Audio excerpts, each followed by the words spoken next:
adaptations, any changes. I like the fact that Bard has been sort of removed from the pool. I think that that pick is one of the best supports that exist on the patch.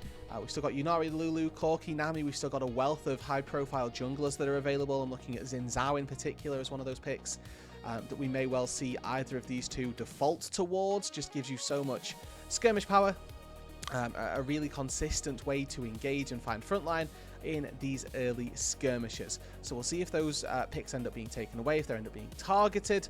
And I like the Nocturne ban here, sort of denying that Nocturne Lulu combo, which we've maybe started to see start to grow in priority. Getting that knock up on a Nocturne going in can also be incredibly powerful as well.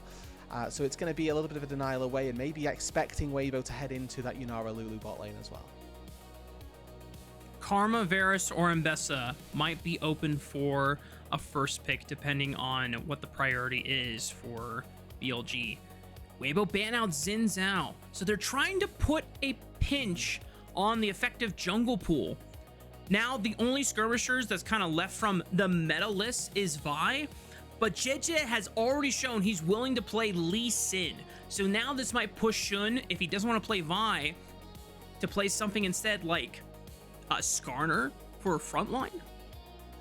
I mean, maybe, but we've not seen great things from Skarners in recent history. It's the Vi that gets locked in by Zika, and so many of these high-profile picks sort of left off of the ban table there in the Karma, in the Varus, that now have been taken. They've been split up, which I don't think is too big of a deal, really, but it gets locked in. The Dany TikTok memes have circulated and spread, Rude. I'm going to have to show you and send you that after this series because it's a banger. BLG contemplating maybe a support lock-in with this Nautilus now that neither Bard or Seraphine are available as options. And by foregoing the Lulu, you could look for a really strong all-in bot lane. Now, assuming that this Varus is just going to Viper, this sets up really strong poke, but this Misfortune Hover could, in fact, tell us that Ben is playing Varus top lane. Sort of a little suggestion, and I think that's pretty much locked in. We've got Varus top blind here for you, Mark, for your viewing pleasure, which we will see if that ends up being beneficial or if that ends up being something that is actually worth being done. There's an opportunity now for Zika to sort of show a little bit of muscle here, to flex into the knowledge of this Varus, and the Ambessa gets taken, which, for my money, pretty solid answer. The Ambessa can gap close onto the Varus quite easily. If you use your public execution, it doesn't matter if you can Chain of Corruption afterwards. You don't really get to keep this Ambessa off of you if she lands on top. Second round of bans for both Weibo and Bilibili Gaming. I took a quick Google search into GOL for Ben's career stats.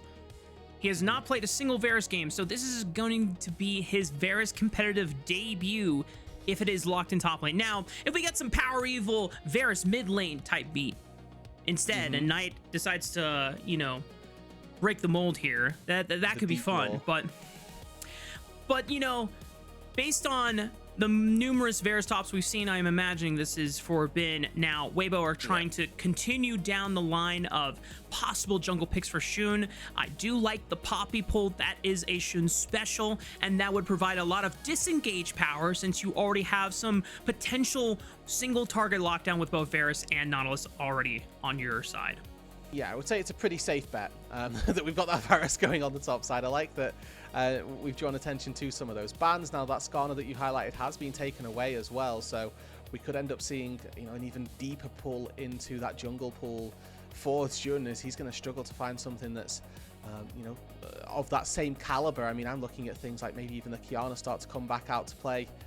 That's got, you know, a little bit of control in the current stage, but it's going to have to be something a little bit off-piste. And the Wukong not too far removed, but that feels like they've been forced down in that jungle pool so far. Wukong is kind of limited in what he gets to do on the map, but we just saw a game where BLG were able to escape the woes of Shun not being active on the map on the Neferi. And then they just waited for the right item spike and boom, they won a team fight. And Knight's Azir. This is one that causes a lot of concern for BLG fans everywhere because Knight, unlike his Syndra and his Ahri, which are world-renowned, Azir is world-renowned for a very different reason. Yeah.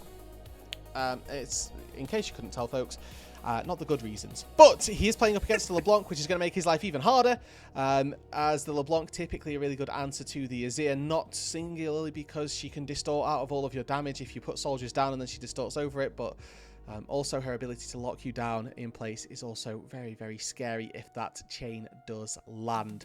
So it's going to be a tricky game for Knight. We'll see if he can withstand this early pressure. I mean, it's LeBlanc Vi. It's trying to survive this 2 versus 2. Good luck to you, whoever you are. As we look across the rosters, there are 0 tanks on either side. It is misposition and die type situations for both of these sides. And when I'm looking at how they interact with one another, the ranges are going to be really important for BLG to play at, right? Varus can play at range, Misfortune can play at range as well. And you're really hoping that the Nautilus cannot act as that pick function and try and keep you sort of without losing out on your health or without losing out on any fights. You need that Nautilus to be that starting point, that pick power that you look for.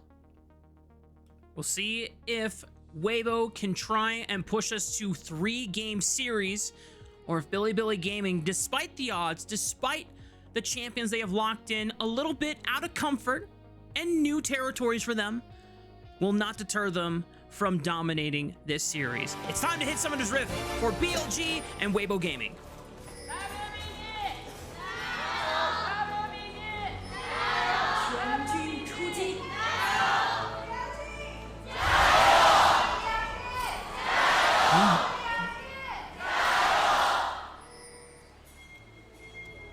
On with the early level 1 ward, running over to top lane just to give Bin an extra layer of protection. I mean, it's also to help Bin try and abuse this top lane matchup. I mean, you don't take the Varus for its late game scaling, despite the fact that it's not too bad.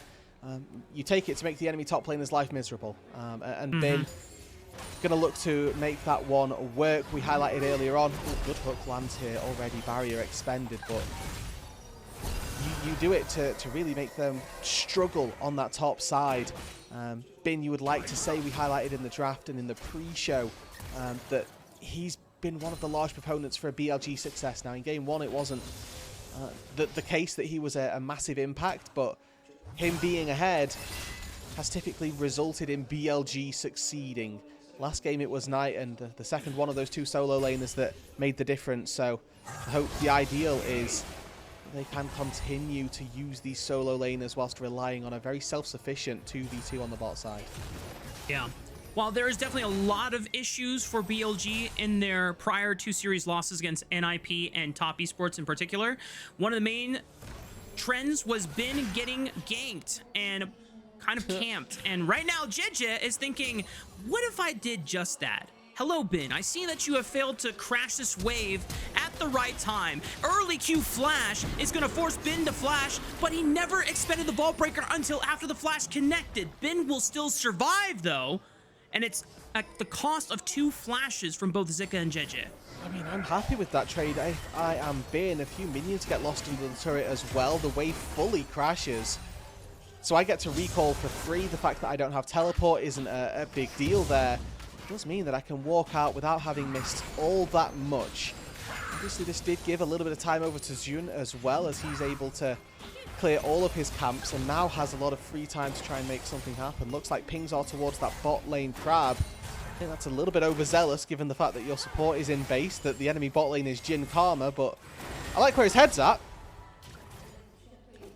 Shun is level 4, Jiejie is only level 3, and there's no flash on this Vi. Shun has no CC in his kit, and because On is not here on time, he can't really do anything to stop him from the crab. However, he can intercept him, and Jiejie sees a monkey in the shadows and says, oh god, I'm in trouble. Help, help, please. El Kong, bail me out, please. So Hong and Elk can just walk in and help, right? Xiaohu's been bullying around on this bot side as well, so the help is there. You can see On having to sacrifice a little bit of time down on that bot side. He walks in, and that's going to help them take these Raptors. I'd like to see them push for the red as well. Really try to make Jiejie pay for the amount of priority that he expended on that top side, especially since Elk took a reset there, went for boots, went for the cull. Hong going to be looking to catch that wave, keep it high so that Elk doesn't miss the cannon minion, does exactly that. It's a really good play by Hong there as he's able to make sure that Elk doesn't miss out on too much for taking that reset. The red buff stays alive as well, so if Jiejie wants to take that, he's more than welcome to, but I do think that he assumes it's gone. Yeah. Oh, the ward in that far right brush is able to spot Viper and allow Elk to cancel his base. Gives a little bit of extra time to maybe build up this wave and stall Viper on his early reset. Xun has finally come back to the map with 2 longswords and a dagger, so anytime he does find Jiejie again on the map, he'll have a stat advantage. One of the things about this Vi character is that you're really susceptible to getting invaded and fought upon because, well, you don't really have escapes, and your main damage early on is also your main escape tool, so, and you can get intercepted on that, so Jiejie always has to be a little careful, but until level 6, Xun doesn't really have any strong gank tools that he can set up, so there's always the agency that Jiejie has in his back pocket, the fact that he can always look for Qs onto lanes. I mean, the thing is that Xun is now quite far ahead as Knight being in level 6 here, I think probably keeps him alive in the 1 versus 1, but Xiaohu is going to tick level 6 as well. Probably off these next 2 creeps that are going to fall, and Knight has to go back to base. This is the expected outcome, really. Right, this is LeBlanc being picked as an answer to the Azir. Xiaohu has had a pretty standout, I don't want to say standout, but a pretty decent split thus far, despite the fact that we were expecting him to be one of the more weaker players, I would say, on this Weibo roster. And on the LeBlanc so far has put good amounts of pressure down and made Knight suffer. And thankfully for Xiaohu, this isn't one of the better Azirs that we have in the league, so already gonna have a little bit of an extra confidence boost going into that one. That being said, CS department somewhat even, and Jiejie, while he's not able to pressure any lanes or go for any aggressive invades onto the Wukong, Vi has max percentage HP damage on her passive W, so she's able to quickly burst down the first dragon of the game, give Weibo Gaming a potential Drake stacking win condition very similar to game 1, but we are approaching fast a level 6 spike for Xun, and that is when he can start being active on the map. So that is your hope, right? That we get to see these 2 junglers ding level 6. They were a highlighted matchup to begin the day. Try and make them see some early game functions. We saw a lot from Jiejie in game number 1, but that was through the early stages of the game. As the game got later, it was Xun who started to rule the roost. We'll see now on level 3. Has done the support classic, get all of my spells, abandon AD carry. We'll see whether or not Viper is made to pay for that as Jiejie is moving in on this bot side with level 6 ready. Well, cease and desist on a misfortune means that Viper has only one choice and is able to at least trade. He got first blood. And that's not too bad, to be honest with you. Like, Xiaohu might find Knight in the mid lane, no, gets to the stalk back and doesn't quite lose out on all of the Azir's health, but yeah, 1 for 1 plus first blood. You do lose out on a lot of minions underneath that turret, which I think is the big kicker here, as it does give Elk an opportunity now to, well, I was going to say try and push a little bit of an advantage, but he's built plated steel cap, so, you know. There goes the advantage. Well, Bin gets snagged by a public execution, and not 1 but 2 reinforcement members from Weibo Gaming are ready to pounce on this Varus, but that is flash, that is exhaust burned, and Bin survives another gank attempt by Jiejie. Alright, flash once again expended by the Vi. This time though, Zika keeps their flash ready. I really thought that Zika would have just been able to go all in there. And then that exhaust comes down, makes that fight a little bit tricky, but I mean, Bin had no cooldowns left. He missed the hail of arrows, so he didn't get the blight reset. And both of his cooldowns were off, and you can see now Xun level 6 wants to try and punish Zika for stepping forward for this wave. He denies the cannon minion from Zika, but outside of that, no real consequence for the Ambessa pushing that wave in. Already Xun at least throwing not a full-on game timer, but just some hovers on the top side so that Bin is being given some attention and not completely left alone on this top lane island. Bin is now down summoner spells. Jiejie's cease and desist is coming up relatively soon. And the fact that you already called out that Zika has his flash still. It does make you wonder if Bin is going to be in a world of danger after these grubs are taken and they can shift their attention back to the top side of the map.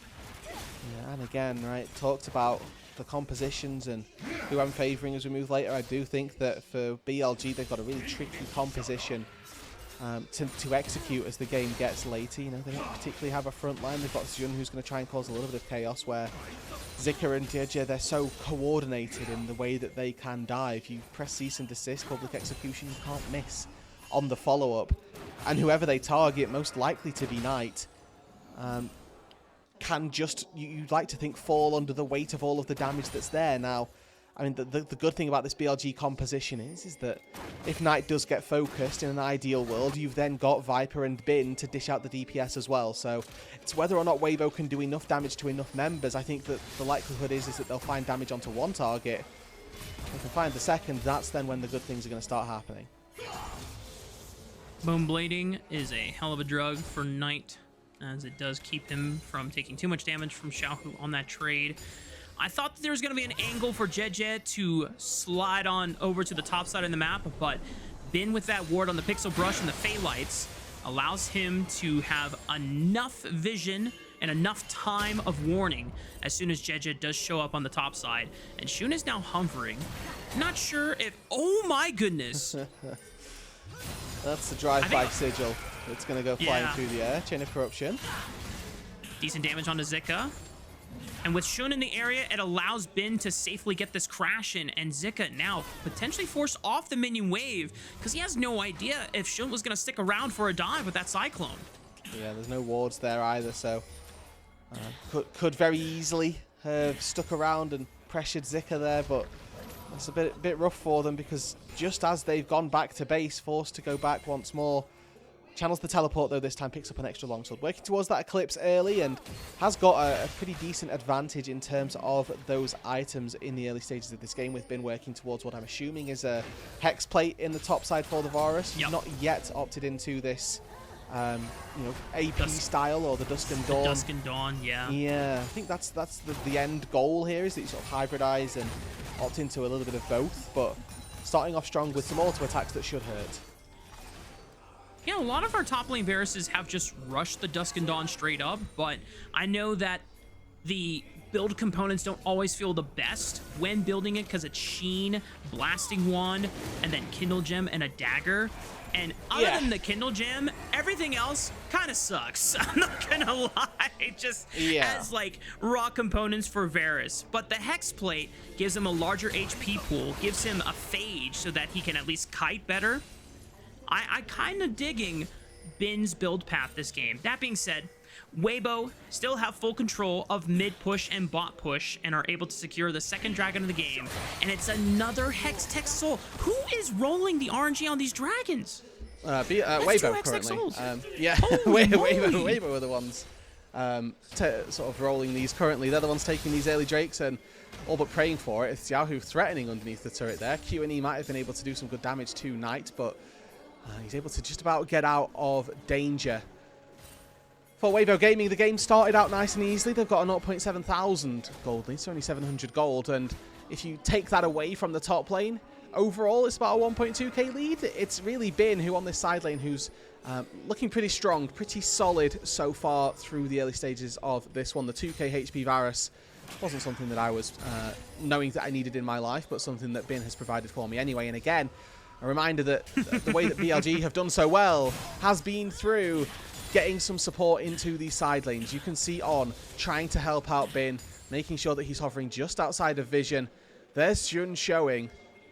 Well, I was looking at the minimap there. Zika, he kind of knows something's up. He's pinging the backside of the Krugs as well.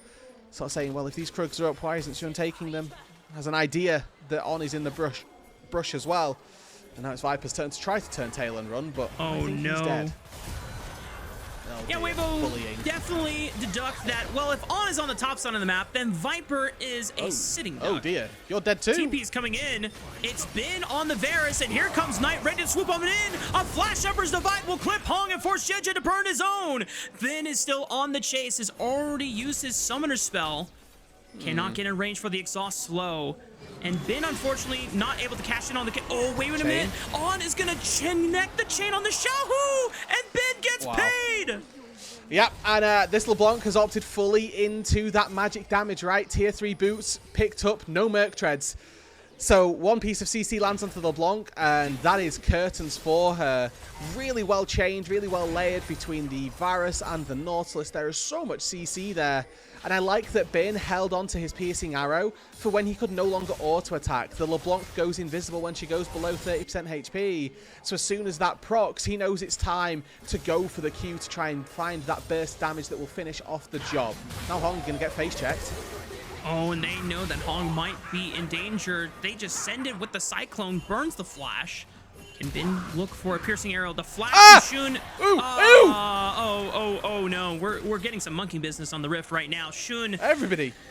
Did he Q a minion? Is that what I saw, Rude? Yep. Yeah, Xun he autoed and then like really thought about it and autoed again and queued the minion, and then Zika. I mean, Zika was expecting perfect play from Xun there, which is my excuse for him. Hong here just walks up. He starts tanking the turret a little bit for his teammate.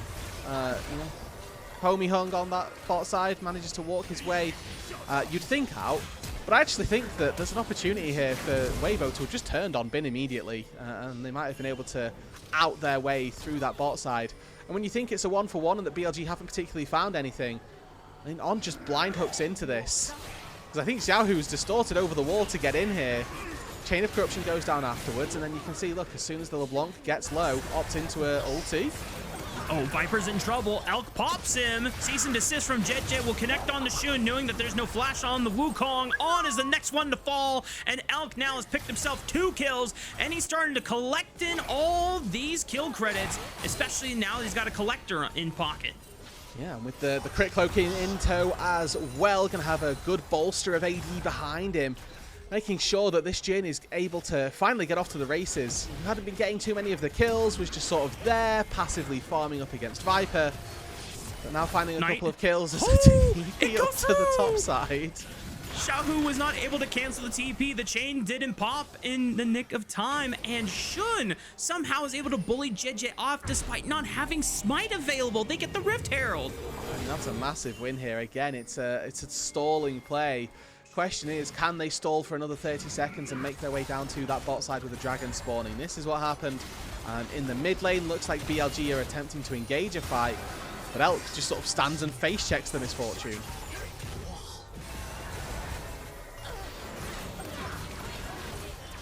Not just face check, just stat check, ego check, all of the above. Mog check. Are you familiar with the term mogging, Rude? I'm a teacher in a school, sir. Of course I am.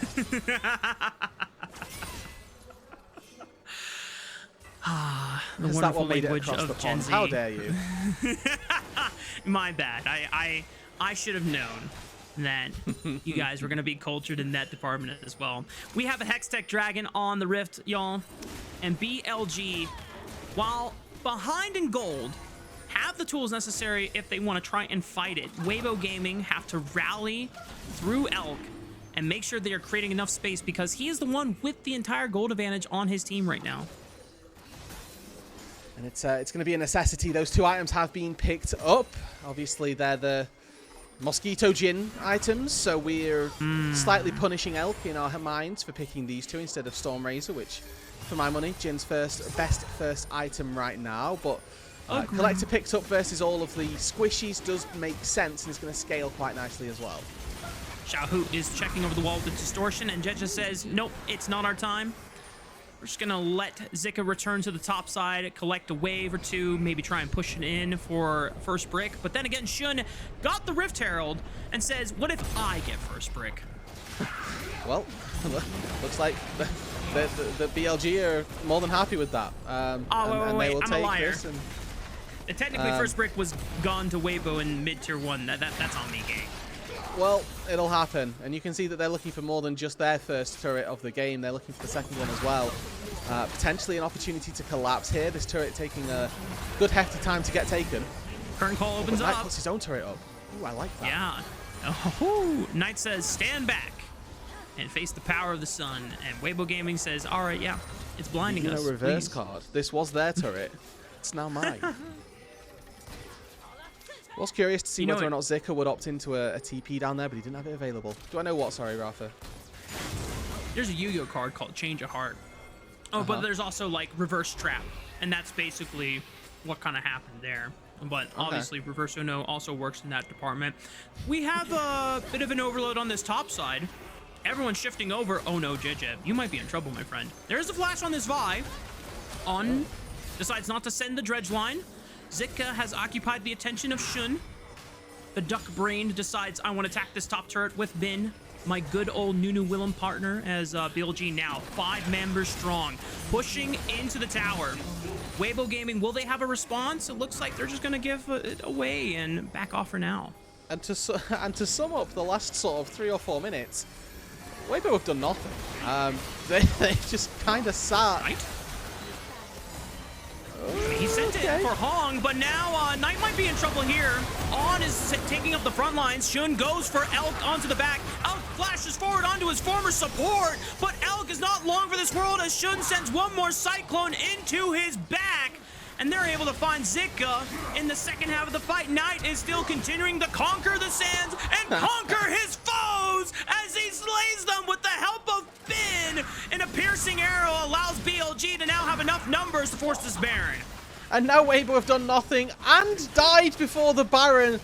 20 minutes on the clock. You've got effectively triple marksman here to try and get through this. Maybe Xiaohu can take out one, but Viper turns and rattles the damage right on back. Stands tall with the barrier and the Bloodthirster shield. BLG will secure the Baron. They found 4 kills around it. They only had to sacrifice their support to make it work. And, you know, Hong here sort of fishing, but Knight just going. He has no intention of firing that ult. He just wants to make Hong flash. Immediately backs up. And look at the battle line that is drawn by BLG here. 3 people there, 3 carries sat safely behind that Nautilus, who then, you know, falls. Great, but that's your front line. That's their job. We're expecting them to go down. Zika never able to do a lot of work in that backline. I think really a sort of shockingly absent Ambessa so far this game. The chain of corruption doesn't quite land onto Elk, but BLG looking to steam their way forward. It was a warning shot from Bin saying, hey, back off this turret, guys. This belongs to us now. And, you know, the message gets received by Weibo Gaming. Tier 1 turret does fall in favor of BLG. The gold lead now close to 3,000, and another dragon is spawning in 1 minute and 22 seconds. Bin has pretty much been undecelerated this entire game. There have been many attempts by Jiejie to try and slow him down, but both of those gank attempts only costed his flash and his exhaust. But Bin was able to create enough space in both of those approaches that now he is... Hang on. Please don't tell me this is right now, and there are 3 people up there, so... Oh god. Oh god. Well, they recognize that Bin used both flash and exhaust in the prior fight. I liked the look, but once again, Bin is able to use his spidey sense and say, hey, something's not right here. I'm gonna back Something's up. still not right. Yeah, there's still 3 people there, and he's like, team, do something. These guys are 3 people in our topside jungle, and we haven't taken any turrets yet. What is going on? Oh, Bin's baiting it now. Shun is right behind him. And they're backing off. Now Weibo Gaming detects something's not up. It's like, wait, why is Bin suddenly stepping up? This is one of the most miserable Barons that I've ever seen in my entire life.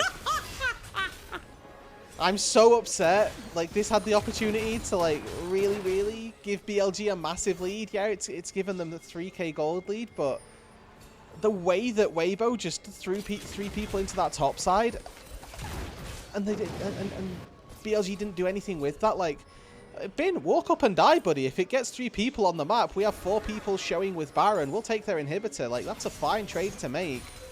As no, we're doing it again, guys. Rude, they heard your complaints, and complaint meta is really OP, but they turned their targets onto on instead, noticing that this Nautilus is still quite squishy, even with the locket of the Iron Solari. And Weibo Gaming at least get paid on 1 kill, but Bin is totally fine, and Knight is now pushing into the base of Weibo on the bottom side of the map. Yeah, but what did Viper doing this time? You cleared mid waves. Sack a mid wave. Go help your team. Anyway, I mean, you have to get mid prior to go and do things. I'm just upset. Bin probably going to get caught now again. Actually, Spidey senses are tingling. We'll see. Weibo, like, I'm all for this.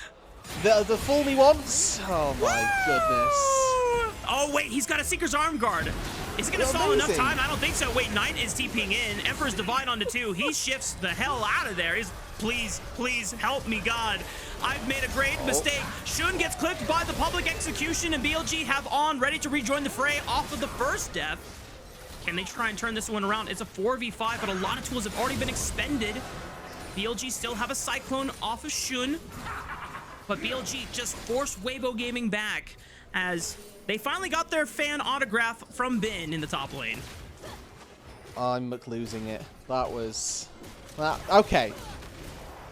I, for one, am not impressed by the sequence of events by BLG. I think that Weibo just handed them the game, and BLG politely declined it. The dragon is not securing you a win condition. You're so far ahead, or should have been so far ahead. And I respect this from BLG. Like, what the net gain of this is overall positive. Like, they haven't lost out overall in this play, but they could have done so much more. And I feel like if you want to see the best team in the world dumpster on a team that's 2-5, that's what I'm after. And they're after another autograph already, you know, with Xiaohu down here. Zika's there as well. Bin this time a little bit more wise to it. That's interesting. Why is Vi the one clearing top lane? Oh, whoa. Oh, the cease and desist buffer through the Emperor's Divide gives Jiejie a way to escape the shuffle. And Knight is forced away from the turret since he's below 30% of his HP. He can't continue the siege. All right. BLG, forget the last 5 minutes ever happened. Set up for a Baron, secure it, and end the game. I think that's the plan that we should be looking for, because Zika is now at this stage where the Ambessa feels like a threat in the side lane. The problem currently is that we're still like 1 items and a lot of components. We have the gold for probably 2.5. We don't have that. On has no... Well, he had flash, but chose not to go for it. I guess knowing that Elk had his own flash. And all right, BLG, back to business. 20 seconds on Baron. Clear out that vision. Let's get this one sorted. I'm so amused by your disappointment. You sound like a disappointed dad, which I'm so here for. I wonder if the coach's room. They will be sad as well. I'm almost certain. Like, they saw 3 people topside, and then still didn't overload on the other side. They didn't even look to collapse. All right, Jiejie, you just hopped in. Just queued over the wall. Eats a full bullet time for his measure as well. Tries to flash away, still dies to Shun, but Zika is ripping apart the backline and takes out both Viper and On. It's up to Bin, the secondary AD carry, to see if he can clear up the fight.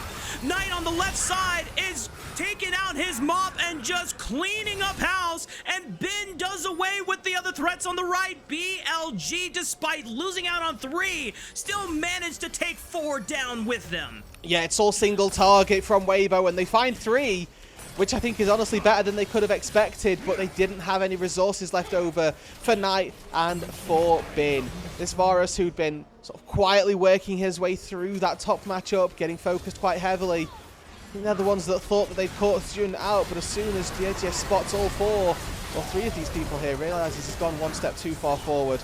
Full bullet time into the Vi means that she's pretty susceptible to going down. Equally, means that you're going to take a boatload of damage from anybody who wants to try and auto-attack you in response. Knight hops forward, able to pick off Elk, able to take out Xiaohu as well. And I think that for Weibo, it's the right idea, just executed, honestly, quite poorly. Jiejie hopping over the wall like that. You can't be allowed to get away with things in that case. It was definitely a head scratcher for sure. Weibo Gaming just trying to throw anything at the wall at this point to see if something will stick as a gold advantage or a way to get back in this game. We're 12 seconds away from our 5th dragon of the game. This would be a 3rd Hextech dragon for BLG, or 1 for Weibo if they can find a way to steal it. They're looking for Bin, who has no flash. Exhaust is at the ready. Bin is trying to hold himself down in the 1v2 while On rejoins the fray here. He pops the Zonias for a little bit extra time, and Bin survives! When Bin is locked in, you can't stop him! And BLG defend their top laner. He's been the focus this entire game. But the entire series, Rafa, we highlighted that BLG win through their sides. Game 1, it was Knight's Annie popping off, going crazy. Game 2, it's been standing strong, absorbing all of the pressure on that side lane and still coming out on top. BLG are able to rescue their top laner in a short and instant fashion, but credit to Bin for being able to hold his own and output as much damage as possible to make the job easier. However, Curtain Call, looking to play spoiler, Shun still secures the Baron, and On decides not to go into Elf because the rest of his team has bailed, just trying to reset. Yeah, Is On in trouble? Available. Deadly Flourish onto On. He's spider nodding his way back to safety. Xiaohu looks for the Sigil of Malice and clips him. Knight is TP'd in. He's got his own Seeker's Arm Guard. That will stall for time. Bullet time from the left. They're completely cornered, and the rest of Weibo Gaming got to scramble. Zika's trying to slice his way back out of danger, but Knight just slides on in with the shifting sands and reminds them who is reigning the rift with his golden left hand. A triple kill comes in for Knight, and BLG are ready to march it into the base. And not just a flawless game, maybe even a flawless series for that man in the mid lane. He has been the best mid laner in the league this split, and he is showing Weibo why. 7-0-5, marching down on the Nexus. It doesn't matter if he's playing Annie or if he's playing Azir, a champion that notoriously has not looked good for him in prior matches. Knight is still putting on a hell of a series performance. As you called it, Rude, deathless, both in that Annie game and so far in this Azir performance. BLG are not able to close out the game for now, but with an 8,000 gold lead, we imagine that it's only a matter of time. He's got a 4k gold lead on Xiaohu here. He's making the LeBlanc look like it's Annie that's being played. This is the type of deficit that you expect when you're playing these supportive mid laners, not when you're playing an assassin into Knight, but that's just the way that he plays this. Viper comes in and sort of shoehorns Weibo down through the lane, right through the funnel of Knight. And a little bit of shielding for Zika comes on through, but it's nowhere near enough. Jiejie here gets backstepped. Knows that he's throwing his life away as soon as he cues in like that into the face of 4 people, and they were looking for Knight just there. Zika just barely goes wide. It means that now they get to push with the Baron. Yeah, Knight didn't even need the rocket belt to sidestep it. He just walked away. And mind you, Mbessa's ulti is getting nerfed next patch. That thing is going to be harder to hit on just a freestanding target like that. Now BLG trying to siege through the top wave while Zika clears the super minions in the mid lane. With a poke from Xiaohu there, but it's on to Shun, who's more than happy to absorb it, do what he can. An attempt to try and clear out this top tier 3 as Xiaohu goes in. Well, that'll do it. Big burst from Weibo immediately deletes On. It's a 5-on-4 for Weibo. And that might signal the end of this siege for BLG until they can get another Baron buff. But Hextech Soul is about to come up for BLG in 1 minute and 30 seconds. So the fort has been held. We'll see whether or not they can continue to do that. I mean, down 9,000 gold. If Weibo can even just steal this dragon, it's going to do a lot of work for them just to sort of keep them in this game if it wasn't already completely over as Bin goes for Hong. Just took the portal for a hell of a ride. Has Flash and Exhaust available, uses Exhaust. Oh, the deadly flourish doesn't connect in time! And Bennett flashes over the wall. Xiaohu goes for a sigil of malice. Jiejie wants to look for cease and desist onto a flashless Varus. Ben cannot escape this one. Xiaohu gets the shutdown credit, and just in time, as it's 42 seconds before the Hextech Soul spawns. What are they doing? BLG in this second game have made so many blunders that have made this so much longer than it needed to be. There's a massive wave in the mid lane, which they're going to send the 2 TPs back to answer. Zika and Xiaohu are able to clear that one away, and it means that BLG will secure this crab. Flash hook for Hong goes wide, and it's a flash forced by the Karma as well. They're waiting, they're stalling here, hoping that they can get Bin back out onto the map before this dragon spawns. But if Viper gets seen down here, he gets collapsed on, and this is Weibo, rightly so, in position on time to secure this Drake. That minion wave almost took out the inhibitor turret. That would have been really funny. Weibo are the first ones onto the dragon. Remember, there is no Bin for another 6 seconds, and he doesn't have, or he might have his role quest teleport available. Zika is posturing for a flank on the right. Ooh. Bin is TPing in now. BLG have to form a fort.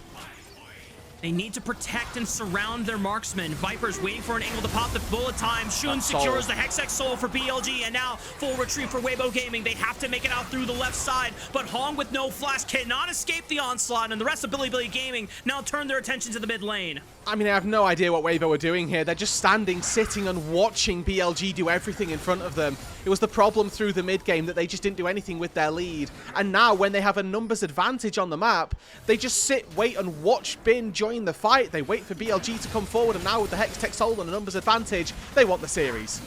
Weibo's story this game might have just been waiting for an opportunity that had long passed many minutes ago, and with one last attempt that ends in futile, Bilibili Gaming dash away any hope that Weibo had for a comeback, and Bilibili Gaming will sweep them with a 2-0 win. Another flawless game from Knight. He does end the game on a flawless series, 9-0 and 6. Massive DPS throughout this fight, alongside that solo carry top laner in Bin. Massive performance on the Varus by them as well, and these two solo laners continue to prove why they are so feared in the LPL, why it is that you have to focus them, you have to look towards them, and why we expect BLG to continue this dominant streak through the league.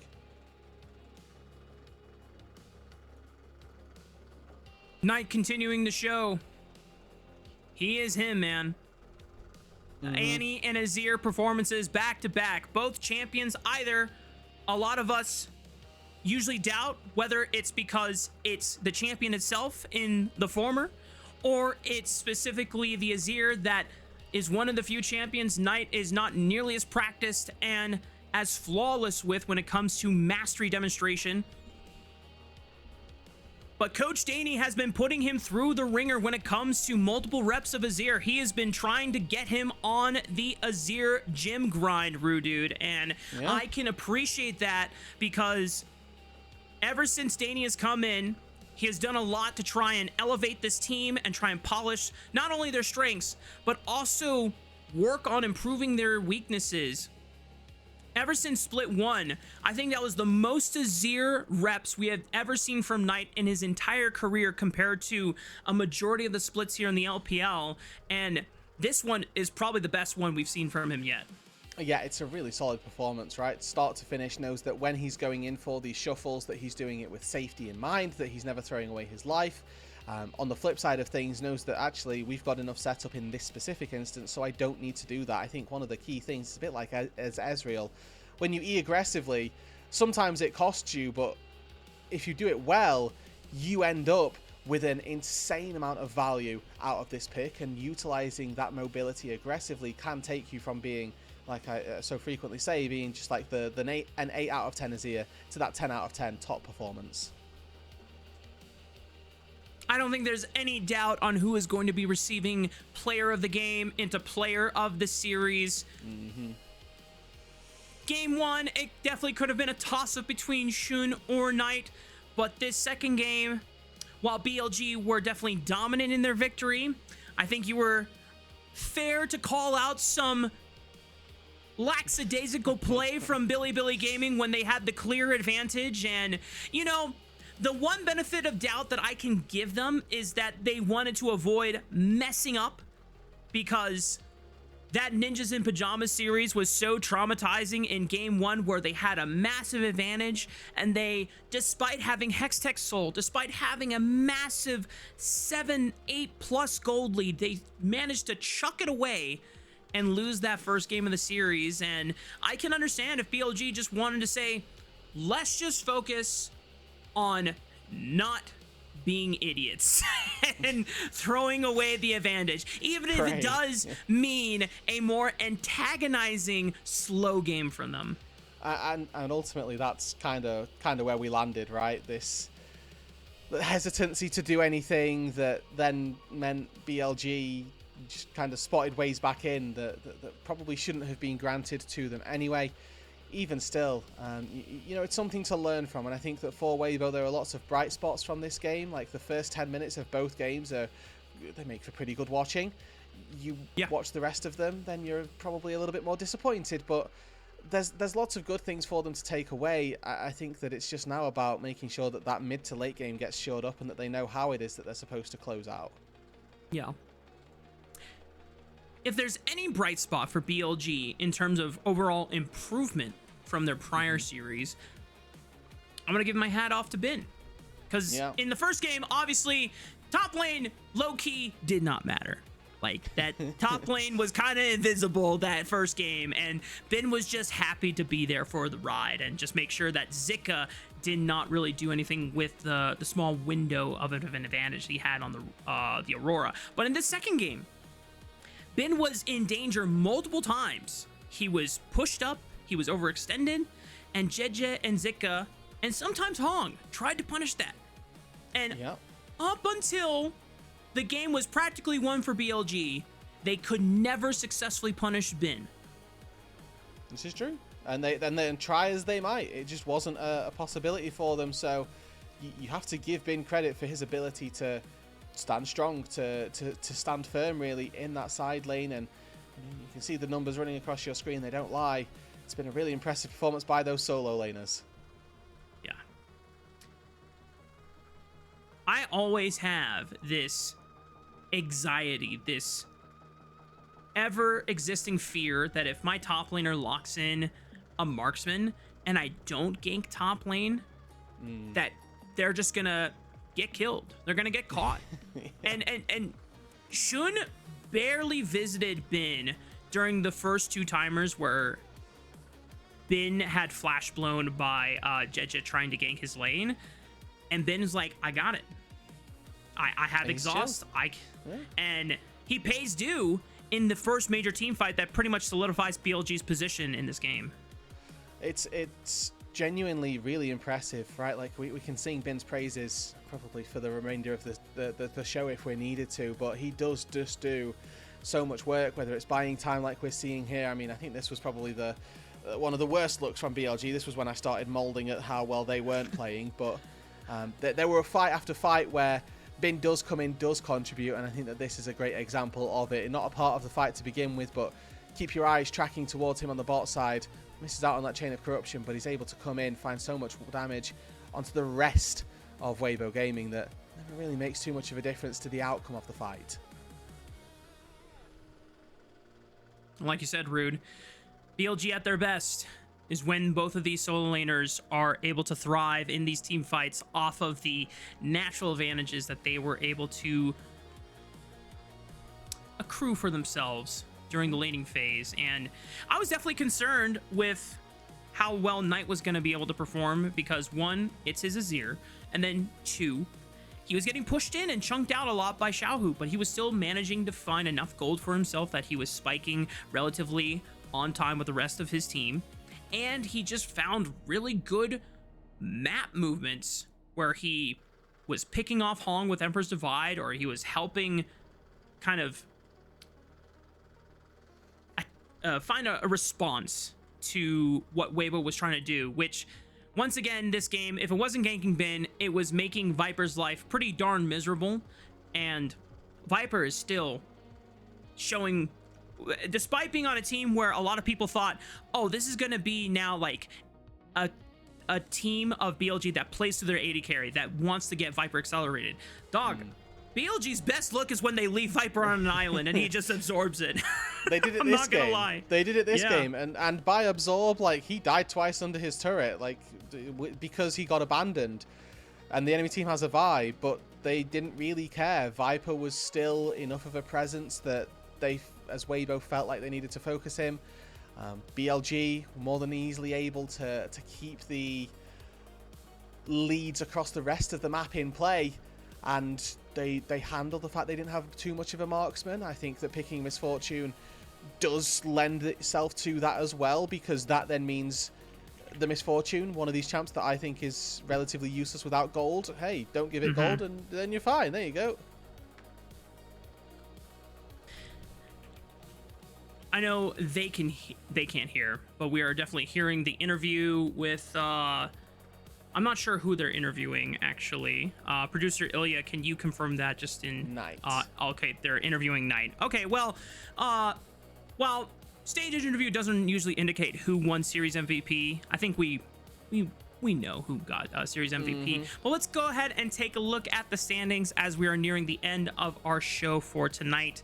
BLG should be at least tying once again with Top Esports for first place. Now, because they have 2 losses in their column, Top Esports still have the first seed over them as a result, but it's a tight race for that #1 spot in Group Ascend, and we still have a few more series left to go as we are now more than halfway through our regular season here in Split 2.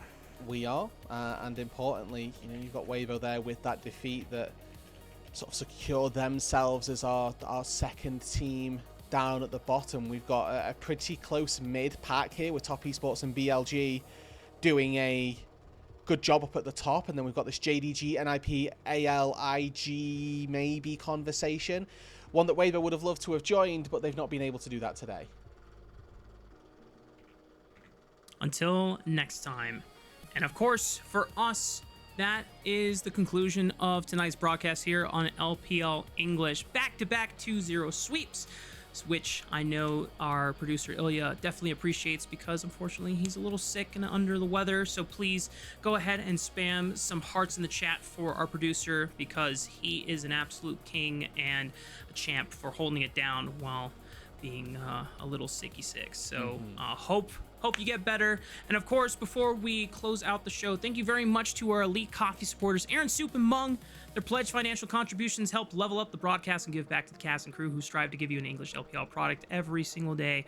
Without further ado, on behalf of myself, the broadcast staff and crew, Rafa, Rude, Ilya, and the rest of our team that covered the broadcast tonight, thank you very much for tuning in, and see you all, not tomorrow, because today is Sunday. See you all on...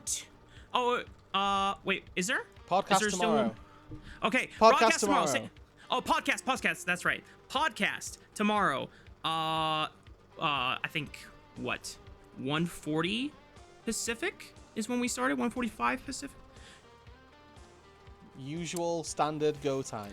Usual standard time, 2 a.m. Pacific. See you all then. And then final note, we will be resume broadcast the day after the podcast for the first time in 3-4 weeks. We'll have LPL on Tuesday morning, so make sure you all tune in then. And until then, stay healthy, y'all. Good night.